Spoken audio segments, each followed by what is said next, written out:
What is up, everybody? Welcome back to another episode of Minecraft Tutorials. It is your boy Cheeseburger Eddie, and as always, hope you guys are having a fantastic day.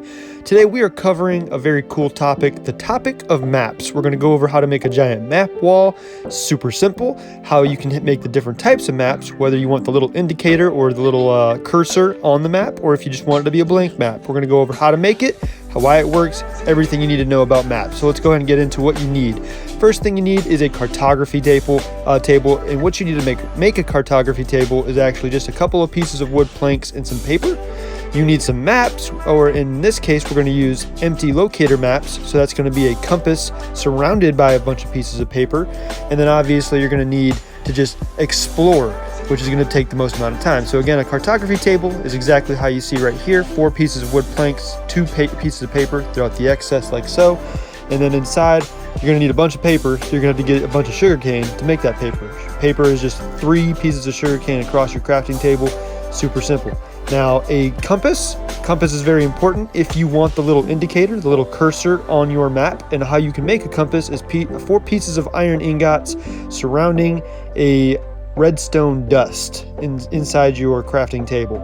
If you don't want the cursor, you don't need to get a bunch of compasses, but it is pretty helpful and pretty nice to have. Next step, to enlarge your map, or to zoom it out more so, you're going to want to put the map that you created inside the top slot in the left, and then put a piece of paper on the bottom, and it should make yourself a more zoomed out map. Now, warning, if you do this, it's going to take you a lot longer to make a giant wall map, because it's going to be insanely, as you can see right here, insanely difficult to explore that entire quadrant, and that's only one quadrant. So the next step that you're going to want to do is you're going to want to just make sure you have, for this instance, I'm going to be using empty locator maps. So I'm going to put my compass in the middle again, pieces of paper all the way around it, and then what I'm going to do from here is I'm going to collect this piece of empty locator map, right click it, or if you're on console or anything else, you just click your action button, and it should show you going around. Now, how I'm going to map this place out is you just go to one edge of the actual map where you can see your little indicator going, and once you stop moving or you're going too far, make yourself a second map. Boom, bada bing. That's when you can make sure you're going to that next quadrant. Now, the last thing you're going to need to make for a giant map wall is a item frame. And you don't need 6 or 7 stacks like I have here, but at least, you know, a couple, if not maybe like 10 to 15, 20 item frames is probably what you're going to need. Now, in this case, I made a giant one, so this is probably more like 60 item frames. And all you need for item frames is, I think, 8 pieces of stick surrounding a piece of leather. So not too difficult to make, pretty simple actually if you wanted to make a giant map wall. And the reason why these item frames are important is because this is how we're going to place our maps onto the wall and make it all connect very simply and beautifully. If you're enjoying this, make sure you leave that like, subscribe to the channel, because we're going to be doing work on this channel for you guys, helping you out on anything you need to know about Minecraft, hopefully. So anyways, here we go. So the first step, again, we're going to right click on the map and it shows where we're at. You can see the edge of the building right here. And again, if you place it, all you got to do is right click to place. Once you do place, though, I think all you got to do is to click it again and it pops right off, so you can arrange it as necessary. But again, you're going to want to go to the different quadrants near to kind of expand your map. So again, I'm going right over here where I can see the building that I was just at. So this is the next quadrant, and this is basically the simple way of kind of slowly but surely expanding your map, so you can make sure that you have it all correct, because you want to make sure this thing is formed and formatted correctly and not just placed randomly.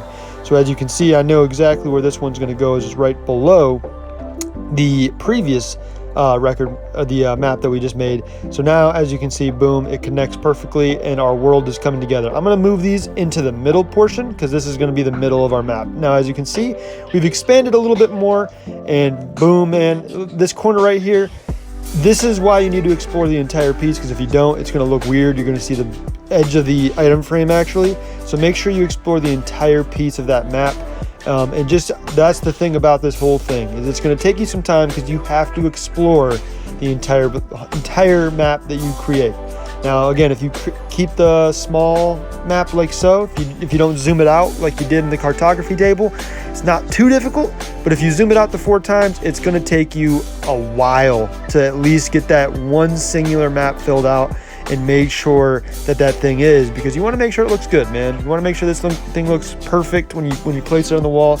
And this is just for you to be able to look back and say, man, I discovered everything in my Minecraft world. So next, again, once you get to the edge, go ahead and click on the new map. Boom, as you can see, you're making things happen. Your map wall should be looking great. It's expanding, it's looking fantastic. It's gonna do it, man. And when you see this map when it's finished, we're gonna go ahead and make this entire map wall complete in just a moment. 2,000 years later. And boom, as you guys can see, the entire map wall is finished. Took me about, I'd say, 45 minutes total, just exploring, making sure I had the correct edges forming. And you can make this thing bigger, obviously. You can make this thing go all the way to the entire side of this building if you wanted, but that would take some time. So let me know in the comments what size wall you guys have. If you have made this before, let me know in the comments how big your map wall is. And as always, man, if you guys enjoyed the episode, I'd really appreciate it if you guys leave that like on the video, get this video out there for people to see, for any entry-level Minecrafters, and definitely subscribe to the channel if you guys are brand new, because we are on the road to 10,000 subscribers. I think we're at 2,650 plus. So the next step for us is just to keep going, keep growing, and make sure that the Burger Squad is as tight as ever. So make sure you leave that like, because it really helps the algorithm. But hey, that's going to be it for us, guys. If you enjoyed the episode, leave that like. Hope you guys have a great rest of your day, and we will see you in the next one. Take it easy, everybody. Peace.